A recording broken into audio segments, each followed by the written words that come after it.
Hello everyone, good afternoon. Am I audible and visible? Good afternoon, Jitendra. Good afternoon, Adi. Just hold on for a second. Yes, guys, somebody please ping me if I am audible and visible because today's session is very important. And as we have discussed previously, this is a classroom series wherein I will be going in a step-by-step format for easier understanding of the concept. Is it clear? Thanks, Smita. Good afternoon.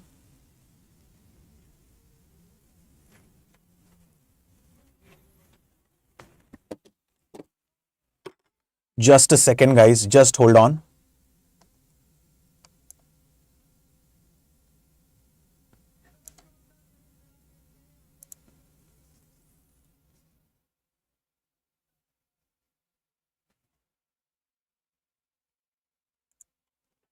Okay.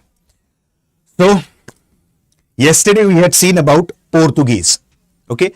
Like the aspirants, those who are new to the platform and watching my videos for the first time, my name is Alok Ojha and I teach history on StudyIQ IAS English platform. By now, we have covered in quite depth and detail, specifically the ancient Indian history, medieval Indian history, and modern Indian history. The videos are available on YouTube and you can go through that.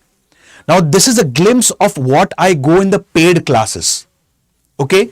In simple words, here the things would be in quite depth and detail. Like I'll give you a small example. Like for example, if we study or if you open up the video of Dutch East India Company or arrival or advent of Europeans in India of my modern Indian history series, therein I have just explained about how Dutch East India Company came to India, how they established their first permanent settlement in Masulipattnam around 1605.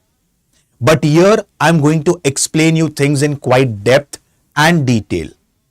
So you have to listen to me in a very careful manner for easier understanding of the concept. Okay.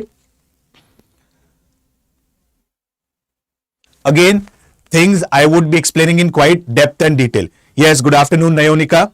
So please pay attention carefully. If we talk about the Europeans, the Portuguese were the first to come in India. They were being followed by Dutch East India Company, followed by English East India Company, and finally French East India Company. Now, what motivated Dutch to come towards India or explore the region of East Indies? Now, what is East Indies? Specifically, the region of Southeast Asia and Malay Archipelago. Malay Archipelago, it consists of more than thousands of islands, even though small, but it has many islands. And these islands are known for clove, black pepper. Simple words, they are known for spices. And in fact, the region of Kerala, it is referred as Spice Garden of India. Correct? And Portuguese, they have been accruing surplus amount of profit just by trade in black pepper. Okay? Now, what happened and what motivated Dutch East India Company? Now, listen to me. Let's go in a step-by-step format for easier understanding of the concept. Okay. Initially, it is said that Portugal and Spain were the two mafias of the world.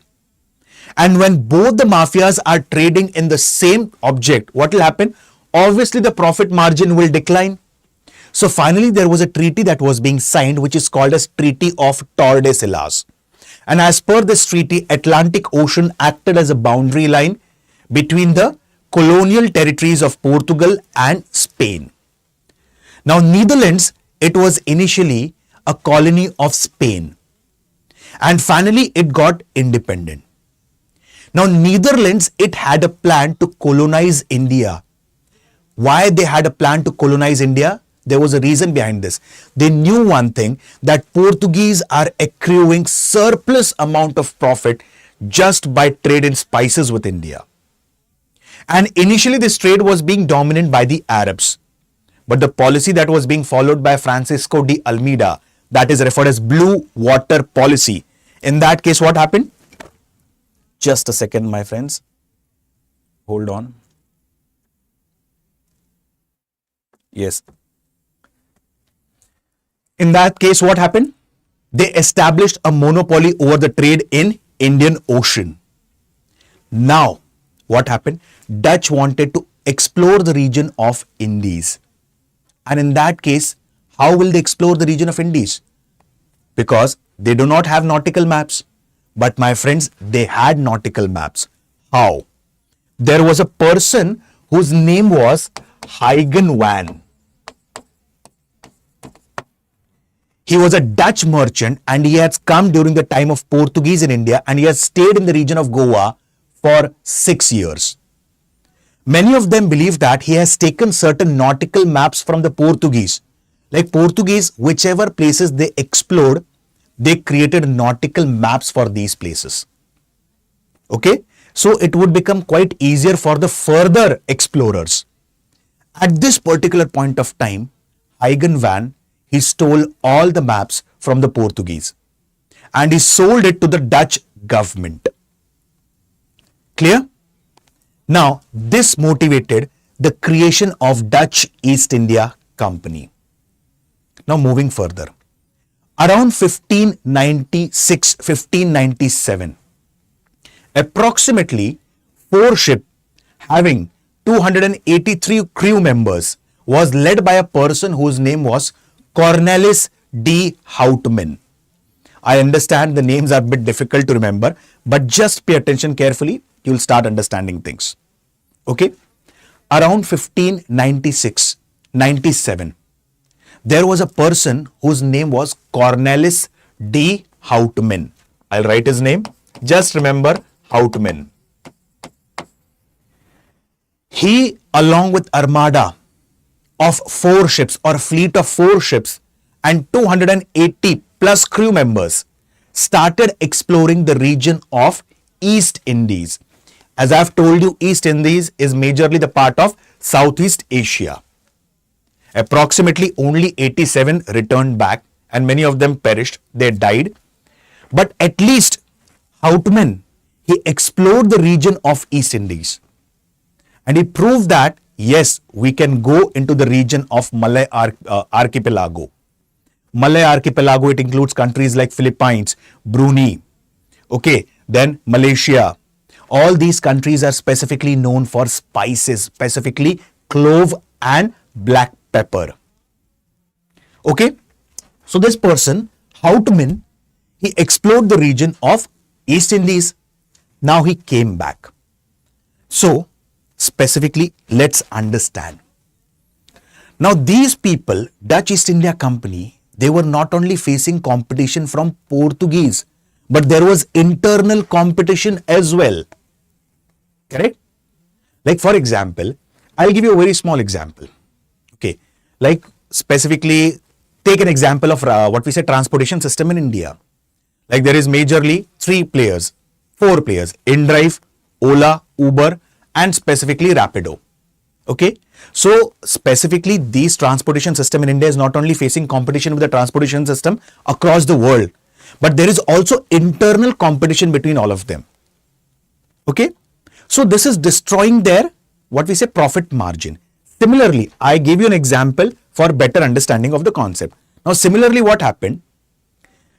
In the region of Netherlands, there were 6 companies that were aspiring to trade in India. And obviously, when the 6 companies will aspire to trade with India, none of them will have a high profit margin. Because everyone is working for their own profit margin. Everyone will try to monopolize the market. In that case, they would get nothing in return. And in fact, they went into East Indies to counter Portuguese and they would be at the receiving end.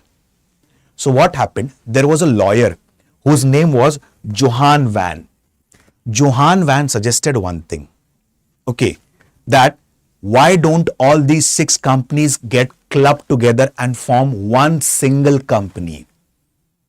And on the insistence of Johan van, it is said that during the Oost Indies campaign, I repeat, during the Oost Indies campaign, VOC, that is United East India Company or Dutch East India Company, was created by amalgamation of 6 different companies.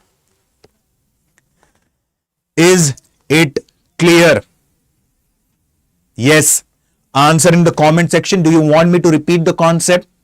I don't have an issue with repeating the concepts, but the concepts should be crystal clear. Yes. Because we have just superficially studied by now. I will repeat the things in short for easier understanding of the concept. Pay attention. Specifically speaking, initially, Netherlands was a colony of Spain. And after a war of independence, Netherlands got independent. Okay? I will tell everything, do not worry. After this, what happened? Netherlands got independent. Now they had a plan to colonize India and specifically trade in East Indies region. Why? Because it had many islands which were known for spices, specifically clove and black pepper. Now Portuguese were trading in India. But how did these people knew that there is a way to come to India? There was a person whose name was a Dutch merchant whose name was Huygens van. He knew about the nautical maps because he has stolen these nautical maps from the Portuguese. Okay. At that time, around 1596-97, there was a Dutch merchant whose name was Cornelis de Houtman. I've written the name on the board. Cornelis de Houtman. He, along with the fleet of 4 ships and more than 280 crew members, started exploring the region of East Indies. Only 87 came back, but still he explored that region. So it is clear that yes, we can trade in the region of East Indies. Now, how will we trade? Because there are 6 companies specifically, and if all the companies try to establish the trade monopoly in that region, nobody will get the profit margin. So what happened at this time? Specifically, they decided that now all the 6 companies would be clubbed together and one single company would be formed. And this idea was given by a lawyer whose name was Johan van. Okay? And all these 6 companies were clubbed together and named as Verenigd Oost-Indies Campaign, VOC, also referred as United East India Company or Dutch East India Company. Is it clear till here? Now, yes, Smita Goswami, am I clear now? No, Johan van. So, Johan van gave the idea that we should club all these companies. Is it clear, Smita? Is it clear, everyone? Okay. Now, let's move further. This is important. Okay? Please answer in the comment section. Is it clear? Okay. Now, let's move further. I am going in a step-by-step manner for easier understanding of the concept. So, please pay attention carefully. Okay. Now, obviously, Dutch East India Company is being created. And the Dutch East India Company, it requires board of directors who will frame rules and regulations for the company. Correct? So, as per the charter, in 1602, Dutch East India Company was being created. Now, as I have told you, it is an amalgamation of 6 different companies. Now, these 6 different companies were operative at 6 different places. Okay, please understand this, a very crucial concept I'm telling you. Now, these 6 different companies were operating at 6 different places in Netherlands. And they were holding 6 different ports. Let me give you an example. There was one company which was holding a port at Amsterdam, the other one at Delft, the other one at Rotterdam, the other one at Middelburg, also referred as Zeeland, other one at Hoorn, and finally other one at Enkhuizen. So there were 6 companies. These 6 companies were holding ports at 6 different places in Netherlands. Okay. So Amsterdam was one, Delft was the other one, Rotterdam, Middelburg, Hoorn, and specifically the last one, Enkhuizen. Clear?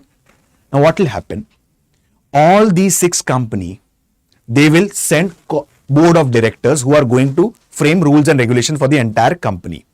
So the board of directors were referred as 17, simple words 17. Okay. Now these 17 board of directors will come in different manner. 8 will come from Amsterdam. Okay. 4 from Middelburg, and from the other 4, there will be 1.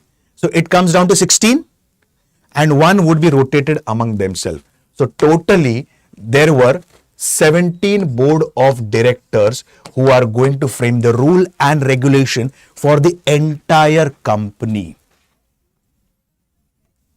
Okay, I will repeat the point again within short. I am explaining things in quite depth and detail. Okay, my friends, for easier understanding of the concept, I'll repeat them.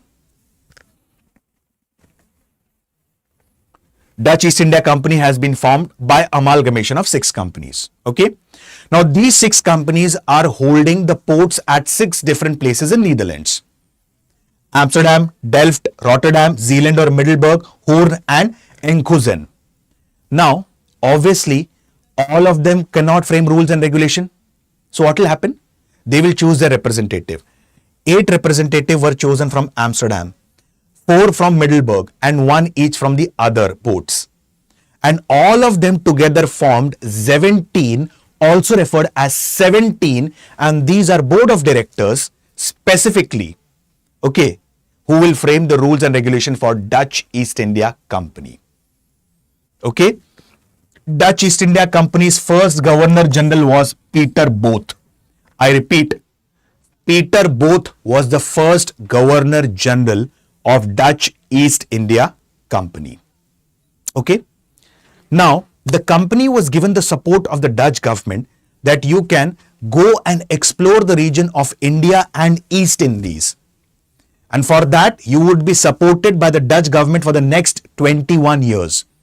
You can follow the policy of imperialism, that is expansionism.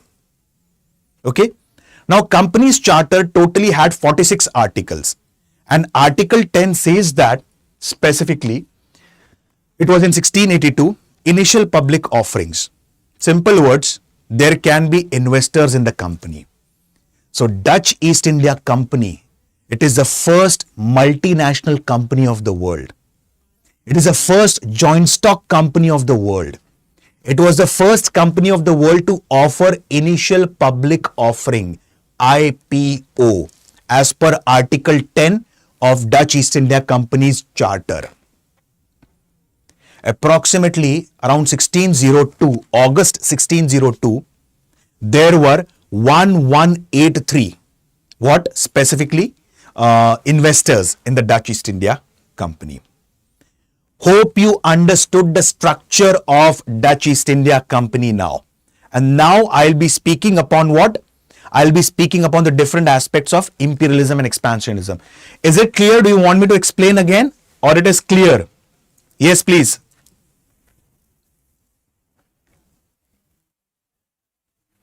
Clear? Perfect. Answer in the comment section. So 8 representatives, they will be the part of 17 board of directors from Amsterdam, from Zeeland or Middelburg. 4 representatives, they will be the part of 17 as board of directors. Okay. Now let's move ahead. 1605, Dutch East India Company under Stephen Van Hagen. I understand initially the names are a bit difficult. I won't say much difficult, but a bit difficult to remember. But I'll suggest you one thing, okay? Just remember either the first name or the last name. If you try to remember the entire name, like I have told you about the name of the Dutch East India Company, okay? Like similarly, the French East India Company when we'll study. So the name of the French East India Company is Campagne des Indies Orientalis. So it's better remember French East India Company. Similarly about Dutch East India Company, just remember it is United East India Company or VOC. Clear? So, coming to the point, 1605, I have mentioned things in chronological order for easier understanding of the concept.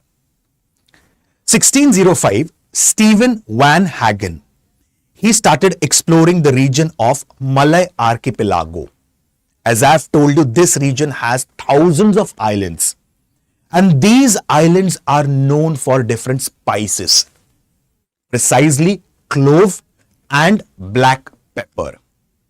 So in 1605, they occupied the region of Ambayona, also referred as Ambon, which is located in Indonesia. And that region was initially under the control of Portuguese. Portuguese were driven out, and Indonesia became the permanent trading post of Dutch East India Company in Southeast Asia.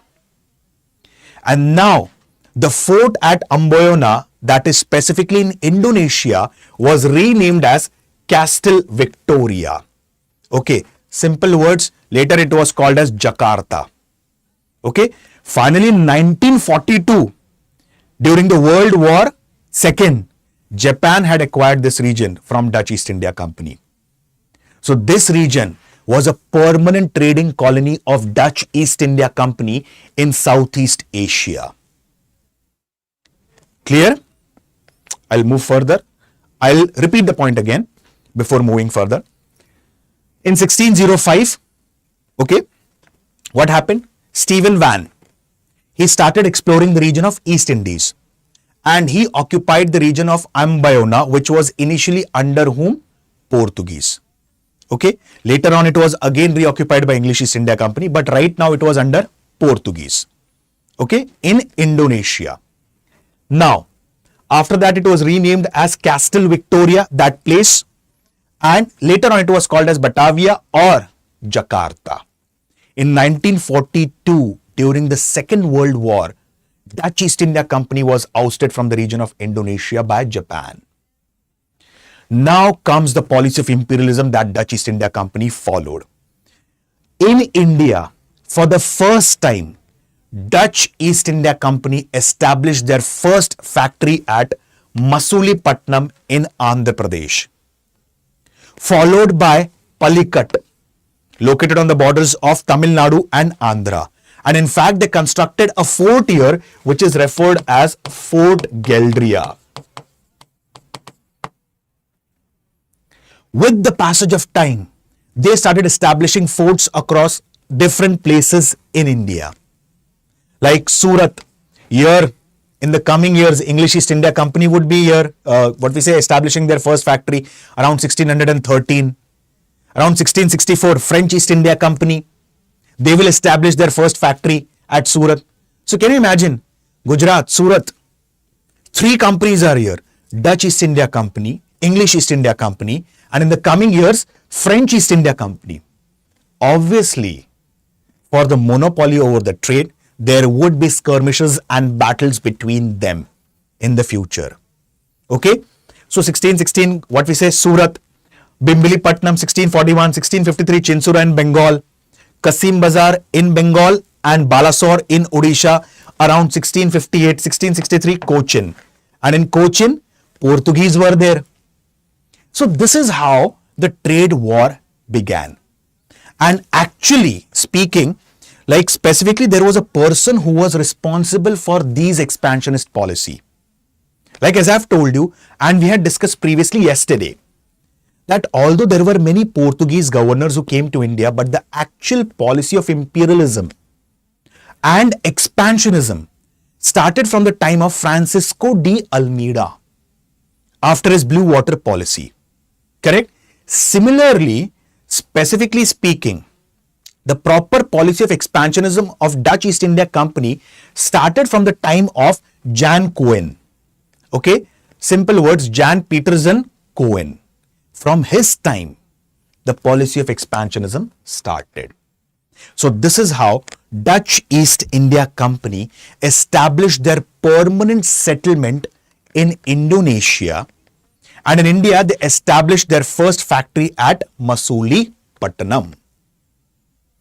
And they established different factories on east and the west coast of India. Clear, my friends?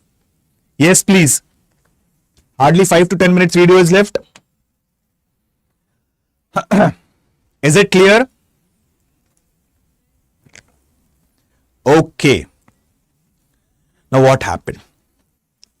Now there were different players. Specifically speaking, Dutch East India Company, then English East India Company, Portuguese, and around 1664, French East India Company will also come. So there was a fierce competition among them. Now in 1623, what happened? Dutch massacred 10 Englishmen in the region of Ambayona, Indonesia. Like I have told you, Ambayona region was being occupied by Dutch. Later on, again it was being occupied by English East India Company. Okay. Now what happened? They occupied, Dutch massacred 10 Englishmen at Ambayona and occupied again that region. So continuously there was wars in Southeast Asia, skirmishes in Southeast Asia between English East India Company and Dutch East India Company. Meanwhile, what happened? Portuguese, they were driven out. How? Diplomatically. I'll give you a very small example. Portuguese were just confined to the region of Goa. In 1661, Portuguese princess Catherine Braganza, she was married to Prince Charles II of England. And the entire region of Bombay was given at a dowry of ₹1 to English East India Company.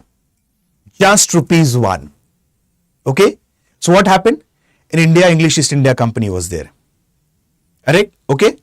And Portuguese were just confined to the region of Goa. So Portuguese is out of the competition now.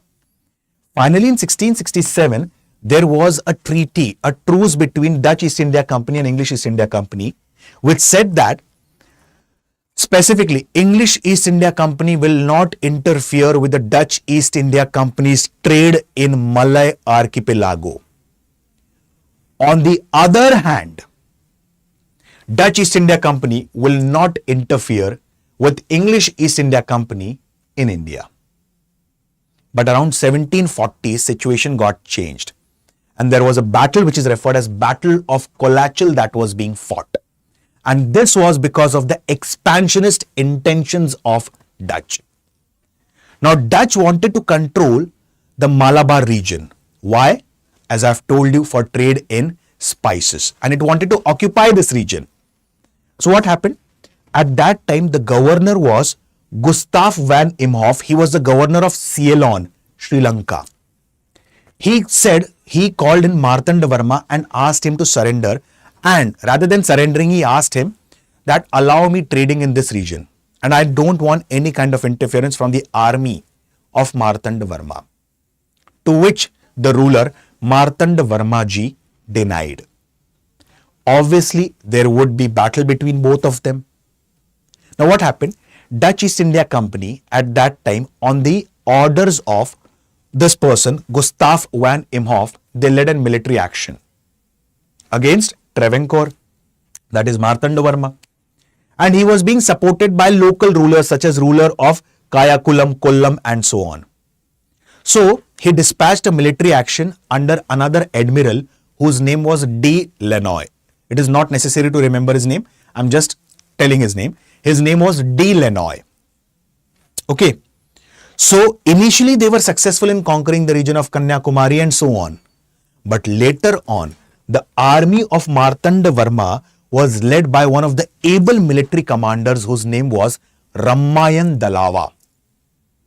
And his army was divided into infantry, cavalry and navy. And there were expert naval divers in the army of Martanda Varma and the military commander Ramayan Dalawa. Like these naval divers, they used to enter into the sea in hundreds and they will capsize the entire sea, what we say, ships. So at that time, these fishermen or naval divers were referred as Muvakkar. Finally, Martanda Varma emerged victorious and there was a treaty signed which is called as Treaty of Mavelikar. As per this treaty, Dutch East India Company had to return back all the acquired territories. And secondly, Dutch East India Company was ousted from India. Finally, they settled themselves specifically in the region of Indonesia, the permanent trading post of Dutch. Hope you understood in this short video about the Dutch East India Company. Yes, my friends, please let me know. Yes? Is it clear? Answer in the comment section. Do you want me to repeat something? This event is referred as Battle of Colachel, fought around 1740-41. Clear? Okay. So in tomorrow's session, guys, we are going to study in similar manner as a part of classroom series, English East India Company. Okay? Wherein I'll be talking about why English East India Company again is called as a joint stock company. Like what was the role of Madras Presidency, Bombay Presidency, and so on. Okay?